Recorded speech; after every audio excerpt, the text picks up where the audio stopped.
Okay, all right. Thanks, Deb, and thank you to the committee of LASA. My name is Neil Pillar. Some of you may have not seen me before, looking like this. And welcome to this education session. And it's really important to have these sort of sessions where we see what's going on in terms of leading edge research around the world and what we're doing and how we can contribute to that research. And I'd like to thank some of you already who have participated in some research that Susan's been conducting, focus groups and the like about climate change. And we see this in the lymphedema area and in the chronic edema area as one of the big issues that we all have to face. And everyone knows what it's like when you have a hotter day than normal, or everyone knows what it's like when you have a more humid day than normal. It's uncomfortable. And why? And it's because your peripheral circulation changes, the amount of fluids leaking out of the vasculature changes, and these sort of things. So we've got to be aware of the impact of climate change in these and how we can actually best manage it in terms of ourselves and of our patients. And if you're a health professional, the way in which we can deal with the patients and help them overcome some of the problems associated with climate change. And I know we look forward and say, well, it's only 1.5 degrees, it's nothing. But what's important, I guess, is to realize that, we're in for some extremes every now and then, of a sequence of very, very hot days, a sequence of very humid days or cool days, depending on what. That's going to affect our peripheral circulation. It's going to affect our lymphatic system, and it's going to affect how our lymphedema responds to various treatments. And some of the things Susan's going to be talking about is absolutely important in that context. And Susan's one of our PhD students. She's been absolutely spectacular so far. She's published a range of international journals. She's presented internationally and will be doing so in Hobart in a few weeks' time as well. And she's 100% committed. You may remember with our earlier discussions that she's previously resident in Darwin and an occupational therapist, and has always had a very, very long and enduring interest in lymphatics and lymphedema. So, Susan, I'd like to introduce you to our group this afternoon or this evening. So thank you everyone for participating. And Deb is going to be in control of things, and she will ask you tell you various things in a few minutes before Susan comes on. So welcome everyone, and welcome Susan. If I can just let everybody know, remain on mute while Susan does her presentation, please. And if any questions come up for you during this period, please just put them in the chat box and we'll put them all to Susan when we finished. So that's it for me. Thank you, Susan. Thanks, Deb, and thank you, Neil. Thank you for having me here tonight, or today. It's midday where I am, so I'm very happy to join you. I will just share my screen. Oopsie. Yeah.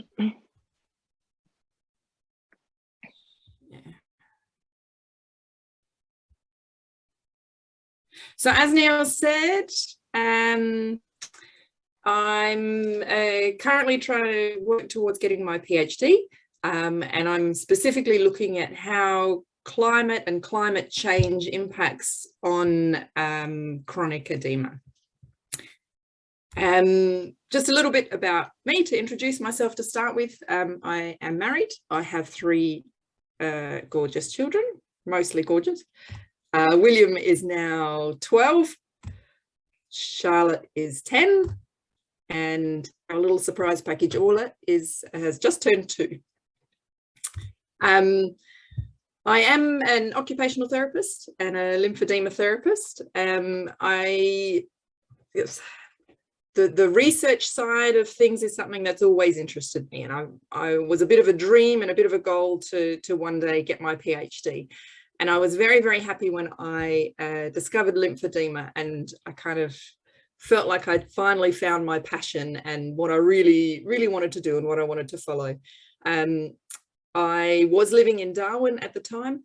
A bit of a gypsy. I have lived all over South Australia. My family is all in Adelaide or in South Australia. I lived all over Australia. But yes, I was living in Darwin at the time when I started on this journey. And as Neil mentioned, it was kind of a known thing that once the buildup hits and the temperatures and the humidity really increase, that everybody would tell us that the lymphedema gets a lot worse and it's a lot harder to manage. The question, though, was raised about, does it actually get worse, or does everybody retain a little bit of extra fluid? And how and what does that mean? How does it actually impact on the lymphedema and how we manage it? My circumstances changed then just a tiny bit, and I've ended up moving over here to Germany. So we've changed the scope of the project a little. So instead of focusing just on the heat and humidity, we've broadened it to consider all climatic variations and how that might impact on lymphedema. And it's also kind of exciting as well, because it means we've then broadened the scope of the project to, instead of just focusing on Australia, making it an international project. So it's considering climatic conditions across the world, primarily Germany and in Australia. My husband is German, hence why we've ended up moving here. It was my turn to make the sacrifice. So in thinking about how to address the topic and how we really understand what's going on, the first question that gets raised is, well, what do we already know about it? And where are the gaps in research? So how can we do something that's going to actually really contribute to the field of knowledge?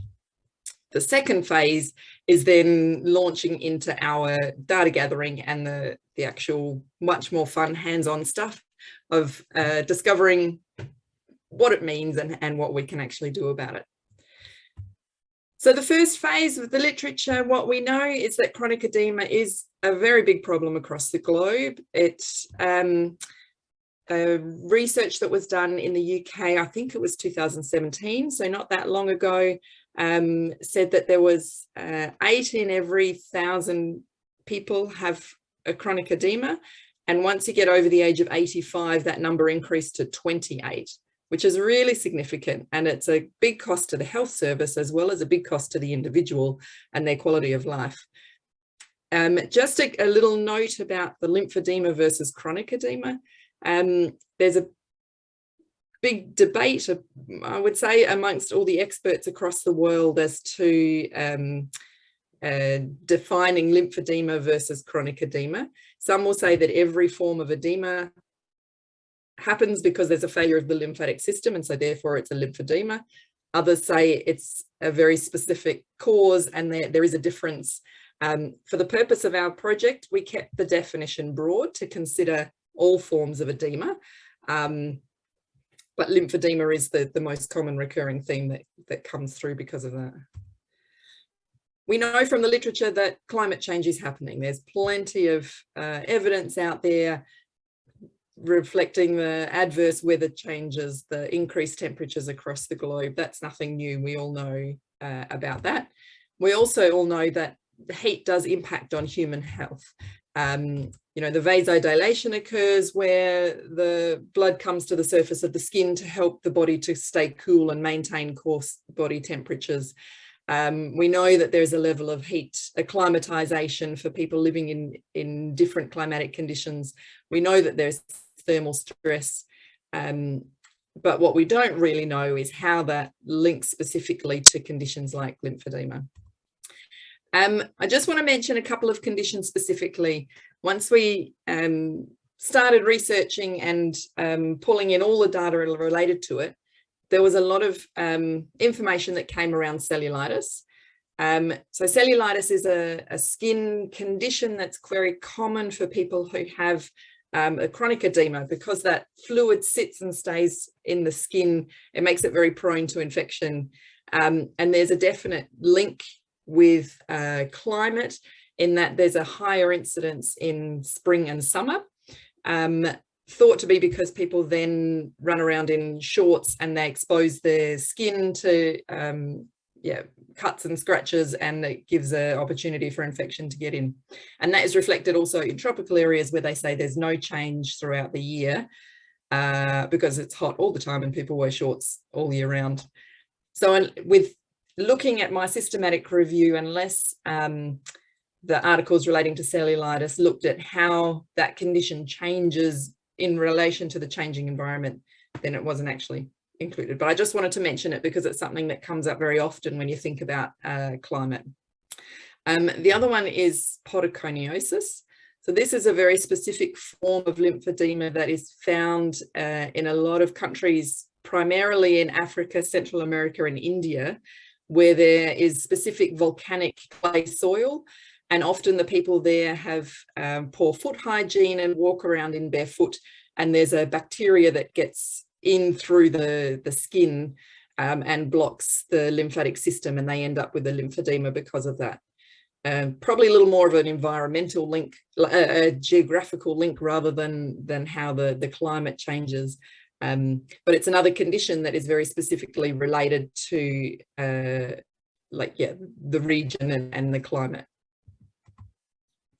And lymphatic filariasis is the other one. Continues to be the leading cause of lymphedema around the world. This condition is still endemic in 73 countries, and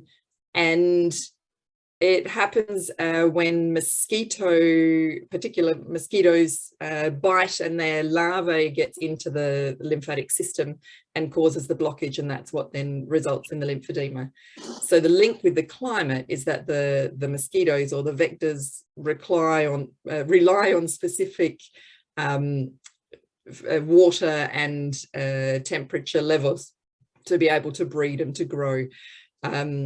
But unless the research in filariasis looked at how that condition changes throughout the year, then I didn't count it in my literature review. So what did happen with my systematic review? This is a very, very, very detailed look at the current literature specific to my topic. Initially, there was over 3,000 articles that came back, and we had to then slowly filter through them all. And at the end of the day, there was just 5 articles that had already explored the connections between climate and chronic edema. And within those 5, there was a lot of variation. So 3 of those were specifically looking at people with a breast cancer related lymphedema, one with a lower limb lymphedema, and one with lymphatic filariasis. And then within those, again, was variation in the aims of those studies. So 2 of them were specifically focused on compression garments and how people struggle or what the impact of the climate is on wearing compression garments. 2 were considering how the body changes physiologically in different climatic conditions. And 1 was looking at the impact of seasonal variation on filarial attacks. So very, very limited number of research considering this topic that currently exists, and those that are there are very, very mixed. I'll just go a little bit into detail about some of those. So the 2 that were considering compliance with wearing compression garments had some similar outcomes. They both had quite high numbers of participants saying that the heat definitely caused difficulties with their garments. There was a number that mentioned the fashion concerns. So in the warmer conditions, when people wear then short sleeves and their arm is exposed, the wearing of the sleeve draws lots of attention and lots of questions. And often people would prefer to go without the sleeve because they didn't want to draw that attention to themselves. So yeah, that was sort of a climate related link that I hadn't thought of before. And one of the studies also explored a little bit whether the skin had any adverse reactions with the increase in the temperature. And there was some, but not huge numbers that reflected that. The other one was wearing of garments and impacting on your daily routine, which I think anybody in the corona time would be familiar with who wants to wear a glove that they're disinfecting and things gets a little more complicated, or the washing of the hands, which isn't necessarily climate related, but can be. Anyway, so the 2 articles that considered the physiological changes both came from Australia. One was done in Sydney and one up in Townsville, so looking in different climatic conditions. In Sydney, they did identify a link with temperature, albeit a low correlation. So with the extracellular fluid and with what people were self-reporting, They increased in the warmer climates. And there was a little correlation as well with the arm volume. So it did increase a little bit in the warmer conditions. But they interestingly found no correlation with humidity or barometric pressure. So when the days were very humid, there wasn't a change in the measures of somebody's limb. The study up in Townsville had slightly different outcomes. They actually found no relationship with the variation in the seasons and the climate when they looked at the upper limb size, volume or fluid distribution. But they did note that they had a control group without lymphedema and a group with lymphedema, and that both groups of people did show a tendency to have bigger measurements during the spring when the temperatures first started to really increase. Interestingly, what I found was both studies, the patients themselves had reported that the limb felt heavier and it felt bigger, even though the measures that they took didn't reflect the same thing. So a bit of a difference between the experience of living with the condition and what the limb was actually doing. The other study that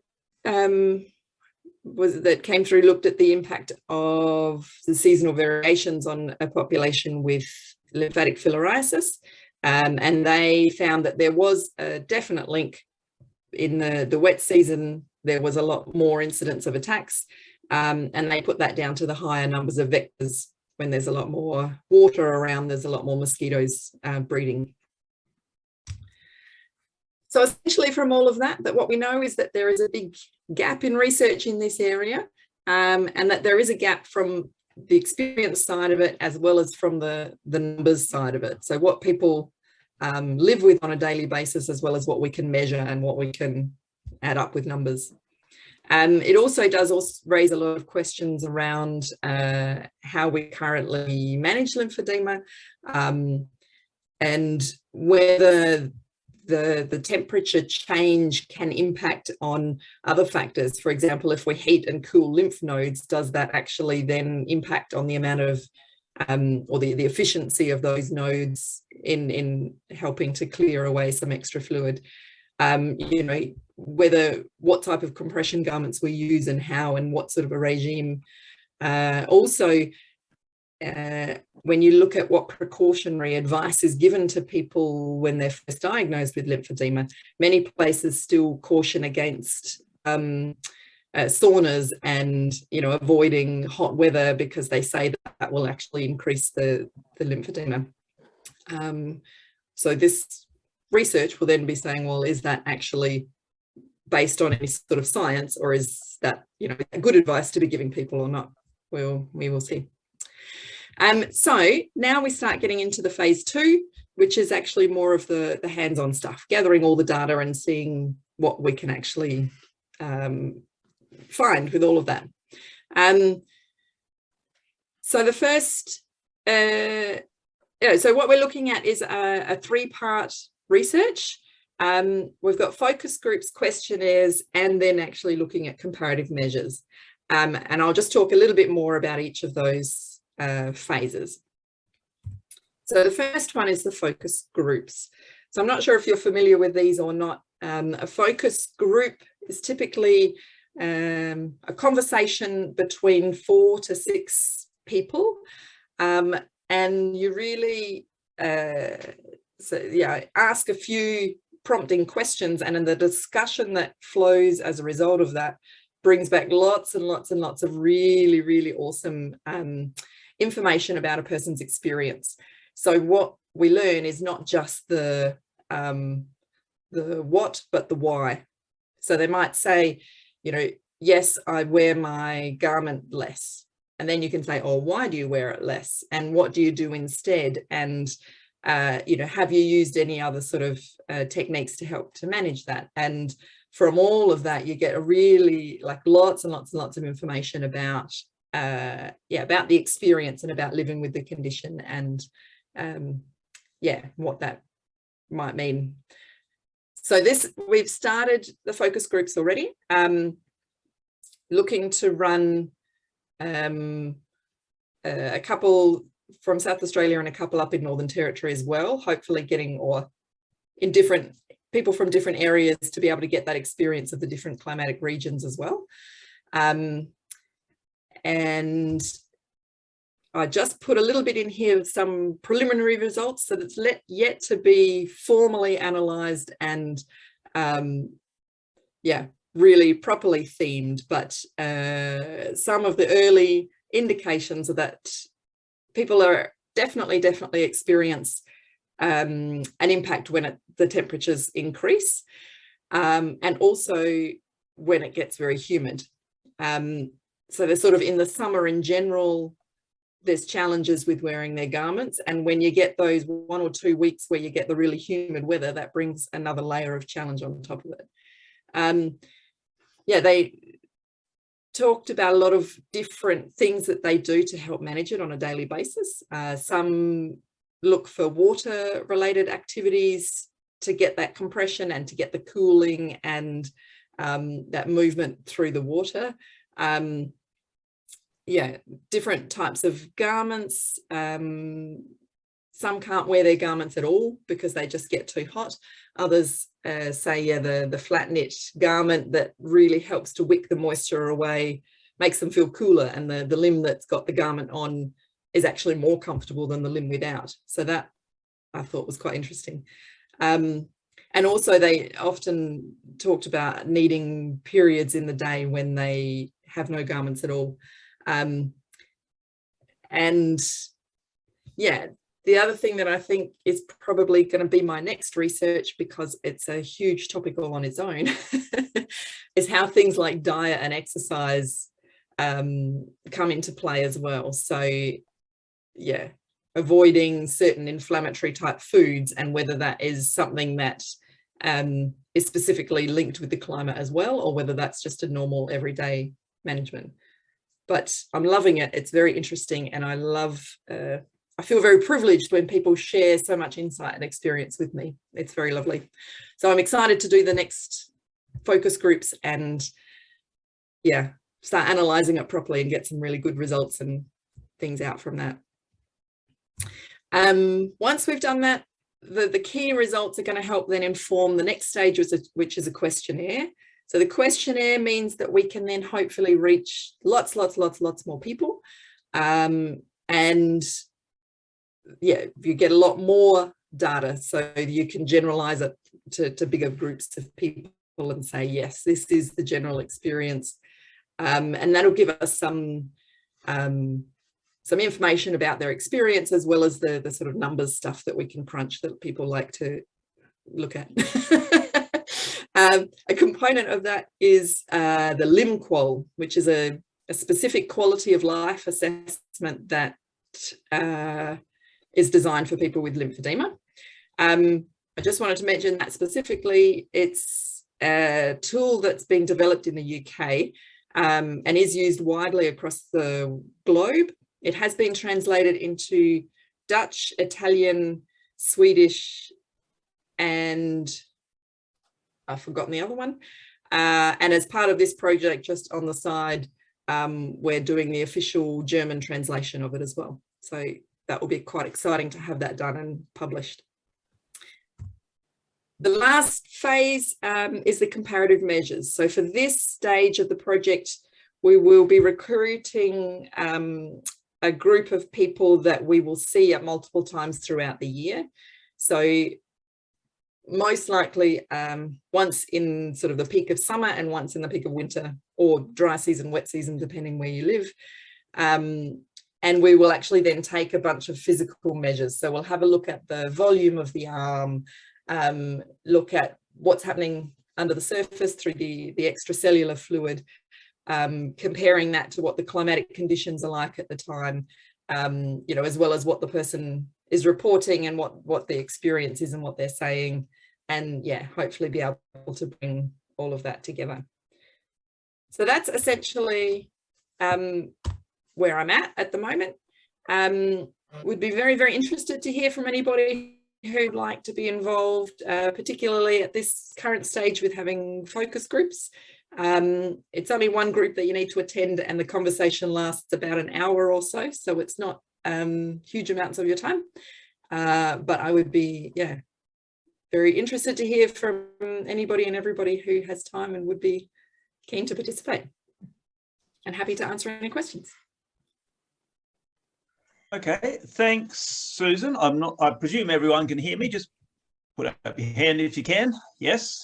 Yep. Okay, that's great, Susan. And it's really important that we participate in these focus groups so we can actually understand better what the feeling is of a person with lymphedema, and a person who's at risk of lymphedema, what they're going through and how it's affecting them, because that's going to help us talk to garment manufacturers, for instance, and about their garment materials. And, one of the responses was flat knit garments are preferred to circular knit garments and that sort of thing, because of the way in which it exerts pressure on the tissues. And I guess what we have to think about is, there are certain materials that can wick fluids away much more effectively than other tissues, other structures, other types of manufacturing, and other techniques of manufacture. And that may become more important in the future, that if we can show to garment manufacturers or to bandage manufacturers that this is a problem, the heat is a problem, then they'll start thinking about these other options. And that may be of benefit to all of us, even if we don't have very significant increases in temperature or humidity over protracted periods of time. So, that's a huge positive, having this sort of level of evidence. Even the qualitative evidence that Susan's talking about through your participation in the focus groups is number one. It's the first step in making a difference in the future. I know there's a couple of questions so far. Deb, you want to ask? So talking about the focus groups, we've got two questions. Carol has asked if the focus groups need to be in the same location, because she's in the Illawarra. And so obviously, the rest of us, well, predominantly are in South Australia. And another question in relation to focus groups are they online or in person? So, yeah. I'm physically in Germany, so yes, unfortunately the face-to-face focus groups aren't actually an option for me, but no, they are definitely online. And the benefit of that too is that I can record it and then listen back later, and it makes it much easier to identify who's speaking and to be able to then transcribe it. So no, all focus groups are done online. Okay, makes it easy for everybody. You can sit and do them in your jammies and stuff from the comfort of your own home. And I've got another question. Have you looked at the use of heat and bandaging studies from China that suggest positive limb reduction? Not specific. One of the articles that came through from my study was in China? No, that was in Japan. Yep. It didn't respond to my search criteria. Is there something in particular? Would be very happy to read it if you got something to share. I can add to that. I can add to that too before Kelly has a chat. Thanks for Kelly for asking that question. That's a good one. We used to live in China in 88, 89, and we're involved in some studies over there looking at heat box therapy, where you'd bung a limb in 70 degrees and heat the superficial surface up to about 45 degrees. That would cause protein denaturation in the superficial areas. And of course, denatured protein is much easier to remove via the mononuclear phagocytic system. And it worked well, but everything went quiet after that period of time in terms of further research in that area.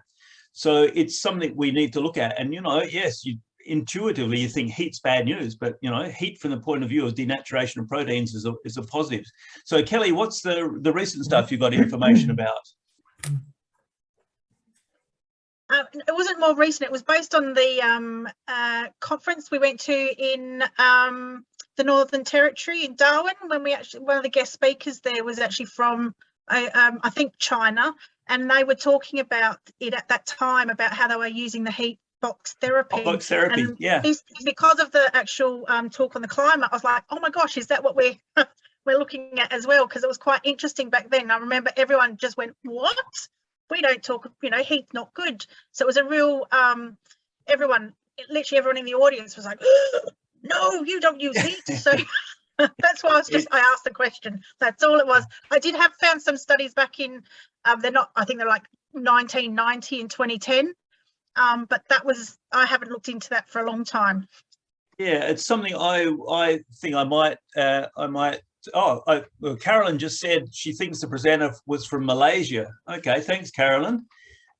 Yeah, I can't recall that one. That was the 2016 Darwin meeting. Yeah, okay, I'll chase it up and find out. But you've stimulated me to go back and chase up what was going on in 88, 89 when we were there. About those research studies, and it may have got dismissed at the time, but we could see the benefits of influencing the proteins, because the proteins are what holds the fluid around. If you get rid of them, you're going to remove some of the fluid, and that's a separate arm from dealing with, compression and getting rid of the fluid and those sort of things. But wow, it's certainly a possibility. So yeah, I'll go and have a look at that. Sounds like something I should definitely know about. So would very I reckon if anyone's got any reference or an author or something to share, that'd be really good.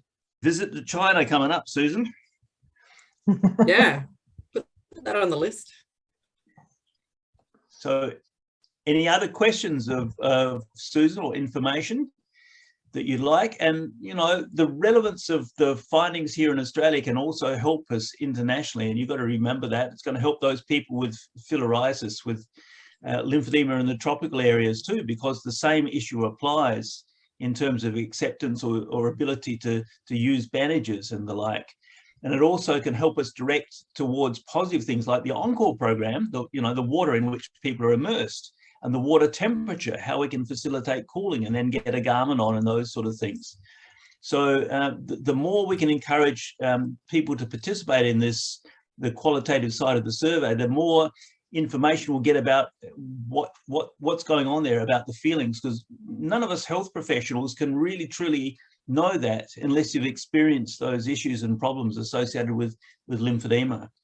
So, as Carolyn Rowe will know, the same applies to a lipedema, of course. And yeah, it's pretty significant. So, yeah, please encourage people to contribute. And I just saw a question come up. Deb, do you want to deal with that one? Well, we've got two. If you denature the proteins, how do you remove them? Well, excellent question. Your own mononuclear phagocytic system will come in and get rid of them. That is the macrophages.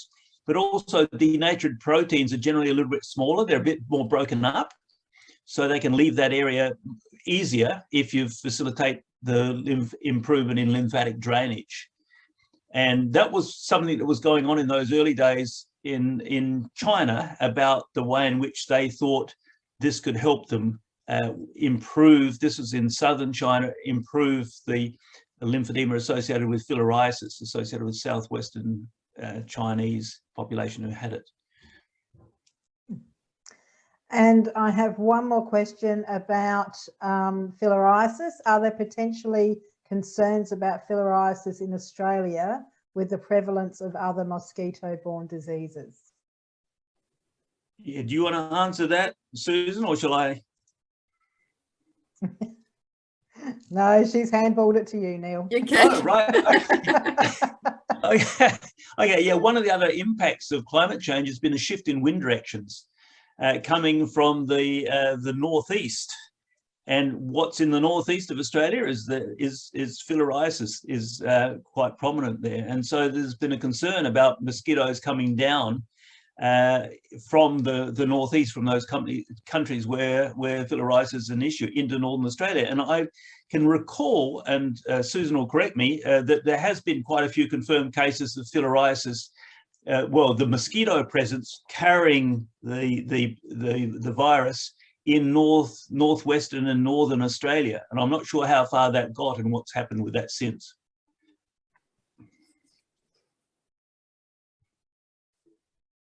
I know with filariasis too, that is one of the conditions that they can prevent. So they've done a lot of mass drug administration to try and get rid of it completely. It's obviously a massive project in a lot of countries that are very highly populated and very poorly resourced. But I think it's a minimal threat in Australia because of our health system. So yeah, there are medical things that can be done to prevent the spread of filariasis. And on the other side, on the other side of things, you know, we're looking at how our whole strategies nowadays are the early detection, early recognition of problems going on, and you can do some seroconversion tests for the presence of the antigens associated with the parasitic worms and stuff like that, and all that sort of seroconversion tests, and that can tell you whether a person's been exposed to that particular condition or not, and then you can maybe begin treatment, or maybe begin anti-filariasis medicines, or whatever is appropriate to that. But the most important thing for all of us to realize is that this is what life's about. This is what this climate change work is about. It's about early recognition of the problems, and through our objective techniques and our subjective techniques, early detection of the problems that it's causing, and then an early response. So these people actually don't get significant lymphedema like many of your patients, or many of the patients listening, may actually have. It's about proactive healthcare. And, you know, understanding the impact of climate on the patient is really important for all of us, no matter where we are. And I see, Carol, are you actually in New Zealand? Carol Walker? You can unmute yourself. Unmute. We can't hear you. Sorry, no, the bridge behind me is a bridge that you can go down as you're heading towards Wollongong. Oh, I'm actually 20 minutes south of Wollongong, near okay. Yeah, Okay. But I'm in the process of moving back to Sydney, partly because of my lymphedema and my son's being there. Yeah. Yeah. Okay. So I'll be living in Mossman. Yep. Okay. It just looked like New Zealand, the west coast of New Zealand, South Island, so beautiful. I'd love to get there again. So anyway, thank you, Carol. Yep. So we'll go back to Susan. If you've got any comments, or anyone else who's got any other questions of Susan.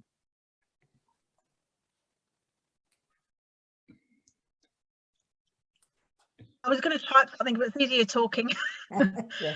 Haddon did a trial with their Comfy Wave with clients up in Darwin because of the climate up there, and they actually found that they were more compliant to wearing the garments, the Comfy Wave garments, than their normal compression. So it might be worth contacting the Haddon and people in Australia to have a conversation with them about it, to see what their results were. Because the Comfy Wave garments are a mesh of cotton and whatever else it is. I don't know. They're a flat knit garment too, aren't they? Yeah, because they're normally their nightwear stuff, but they actually found people were more compliant wearing them during the day because they're more comfortable and breathable. Yeah. So that they might be a good group to contact as well. And that's what we want. We want comfort and usability to get the best result for people, no matter where we are. And if someone's already got a significant lymphedema, and it's a hot day, then what we want is a garment that's wearable and comfortable and gives compression and gives comfort at the same time. And no matter where we're living. Some discussion within the focus groups that the getting the garment on in the really hot and humid conditions is a big challenge. But often once it is on, it's more comfortable and is cooler. Yeah, if you have that sort of Elvarex type of flat knit, yeah, the garment that wicks the moisture away and breathes quite well. Super good. And I guess for the patients who are listening tonight, I mean, one of the most important things to be aware of, there's a whole range of doff and donners. In other words, things can help you put a garment on and take it off. And I just want to emphasize to any patient who's listening, one of the most important things about garments, donning them and doffing them, is before you put one on, to try and clear out any proximal area of the limb, so the fluids, you know, got somewhere to go easily. You can't put water in a bucket that's already full of water, very important. So before you put a garment on, empty out the proximal areas, which might be your upper arm or somewhere like that, or your upper leg. And you can do that by breathing or self-massage or partner massage. But also, when you're taking off a garment, before you take one off, what you need to do is also clear out the proximal areas, so the fluids that's all sitting above the garment doesn't drain straight back down into the leg or the arm again if your valves are not working properly. So you can get greater benefits out of a garment just by simple things like breathing and clearance of the proximal areas before you don and doff. But, you know, nevertheless, the important focus tonight is about climate and garments and how we can help make those garments more comfortable by involving the manufacturers like Haddon Ham or whatever in terms of their knit, their knit style, whether it's flat or circular, and the garment structures and materials. So any patient who's in here tonight listening, please let us know what you feel about the garments through participating in one of our focus group. You've got the most important knowledge of all that's valuable for all of us. And therapists, if anyone's got any patients who would like to participate in this, please let us know. And while I'm thinking about that, sorry, this is a bit of a sideways, as I always am, Susan, you know me. If anyone's interested in participating in our LYT100 clinical trial of secondary arm lymphedema, please call us, and we'll see if you're suitable for it. But yeah, back to Susan's stuff. There's Susan's address down there if you want to communicate with her about participating in one of our forthcoming focus groups. And Susan, like I said, will be presenting these findings in the ALA meeting in Hobart in a few weeks' time. And we hope that that's going to be the beginning of a change in our knowledge in terms of climate and those issues. So any other questions from anyone? Deb? Nothing else has come up. So I'm also going to the German Lymphedema Association conference in June. I won a little travel award to go there, which was quite exciting. Yeah, and let's talk about it there. And Susan, do you want to also say about your links with the Foldy Clinic? Yeah, I didn't really mention that. You might have seen the Foldy Clinic symbol on my presentation. So I needed, obviously, somebody to partner with here in Germany to be able to provide the supervision and the oversight as part of my studies and as part of the PhD process. And I'm very, very, very fortunate to have fallen in with the Foldy Clinic. I'm still slightly starstruck by them all because it's a clinic that you hear about as soon as you start learning about lymphedema, and a lot of the knowledge and a lot of the techniques and a lot of the things that we know about lymphedema originated from the Foldy Clinic. And now I'm connected with them. I'm going to start working with them in June, and I'm very excited by that. It's very interesting the way they manage lymphedema over here. The outpatient services are very, very minimal, and they do a lot of inpatient work. So they go for 3 to 6 weeks mostly, and they stay as an inpatient and get daily bandaging, exercise, MLD. They do a lot of Nordic walking and specific therapy type activities. It's so amazing. And I'm still a bit blown away by it. So congratulations, that's really and great. Very, very different to, thank you, different to how I was familiar with it from Australia. So it's a bit of a learning curve. Yeah, and the Foldy Clinic is one of those specialist lymphedema centres. So they offer a range of different services, but primarily it's that inpatient stay. And people come from all over. It's down in the south of Germany, and a lot of people come from France and from Italy and from Austria and Switzerland and all around, and they come to the Foldy Clinic and get an intensive dose of treatment. And there's a lot of lectures and information and things as well, so they learn more about their condition and how they can manage it and what they can be doing themselves when they get home. And looking at garments and looking at they do bandaging quite a lot here, which I found interesting. That's something that we use it primarily in Australia, my experience, primarily to reduce a limb that has flared up or that is needing a bit of extra treatment, to be able to bring it down to a size that you can fit a good garment in that will maintain and manage it well. And here they tend to do it a bit like MLD. They do it a lot more frequently, and they teach people to do it themselves, and they work a lot at home. So I'm finding the differences in the approaches and the understanding is really interesting. Yeah, yes, so I'm going to be doing a lot of research-based work with the Foley Clinic. So yeah, and I agree with Alison and Kelly. That's something we need to work here in terms of having a better quality inpatient, longer-term inpatient services for the initial intensive phase of treatment of those identified with lymphedema or even at risk of it. And by that means, we know we can get better control over it more quickly than the way in which we're doing it.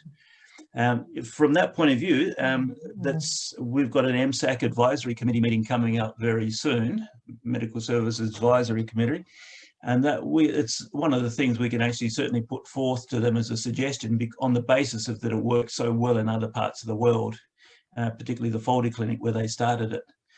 And yeah, the other thing is about the diversity of strategies they've got for managing it in Germany. And can you tell us, we've got a few more minutes before you all have to go. Tell us about the use of wraps over there in Germany, Susan, because we've just got wraps on our garment list at the moment, from what I gather, on the government subsidy list.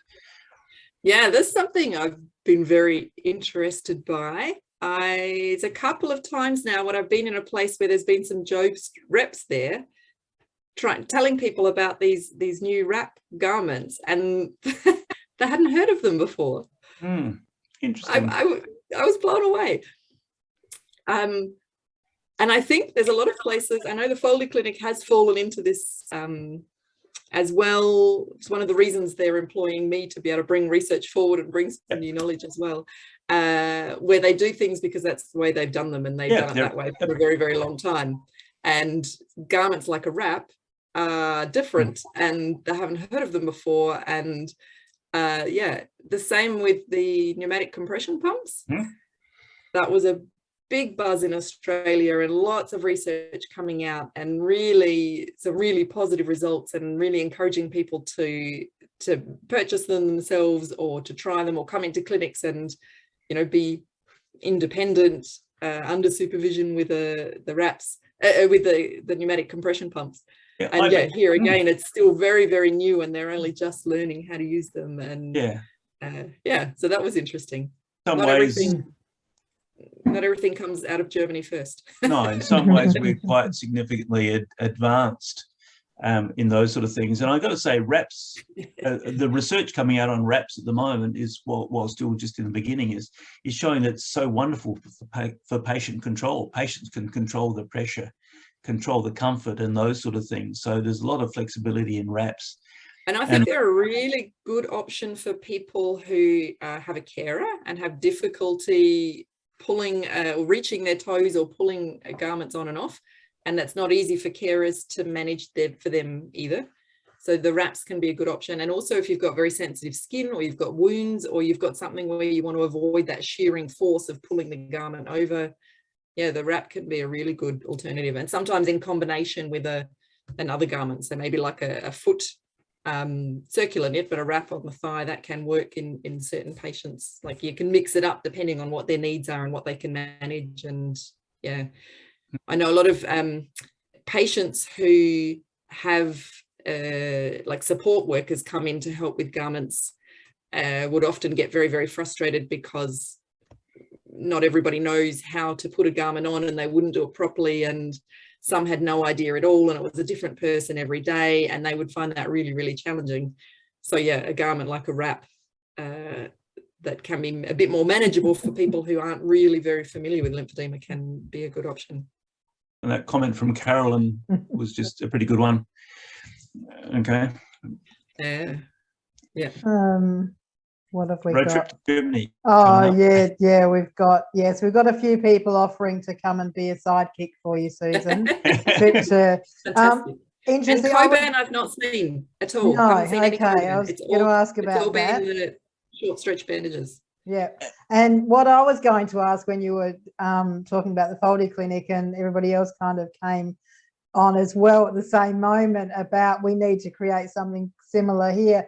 I was going to ask, is that not, I mean, for anybody that studied lymphedema understands the importance of that clinic and the history of it, and I just think, has that not been replicated elsewhere in the world? And Yeah, I don't know. Is it not? Is it just in Germany and nobody else does that kind of, you know, in-house kind of treatment?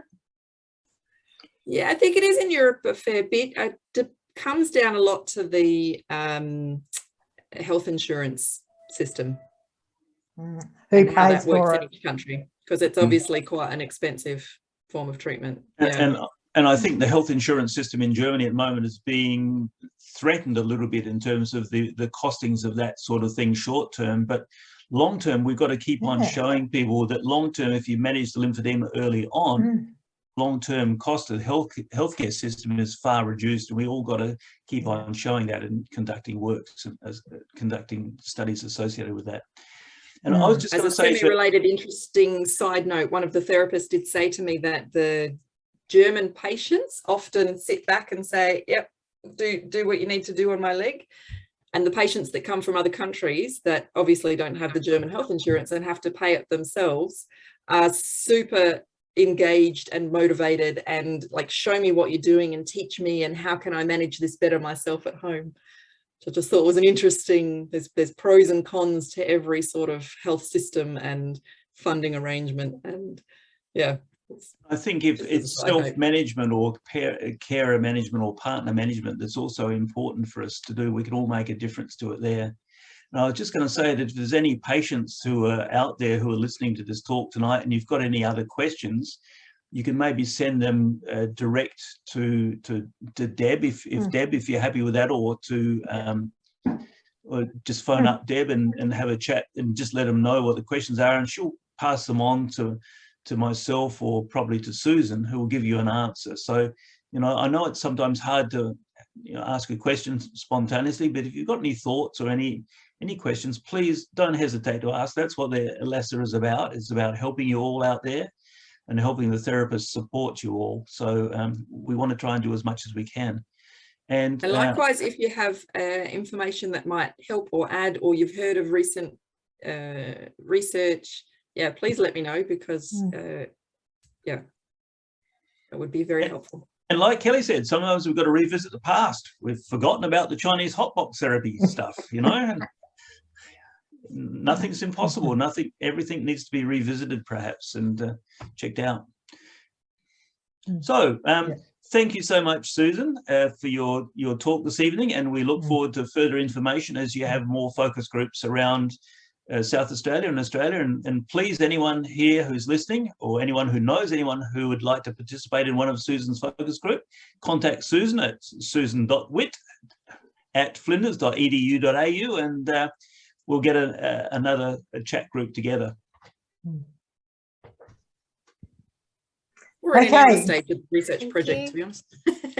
Thank you all very much. Thank you. Deb, thank you. Thanks to all the committee as well. Take care. Enjoy yourself. You're welcome. Thank you very much. Bye-bye. See ya. Bye.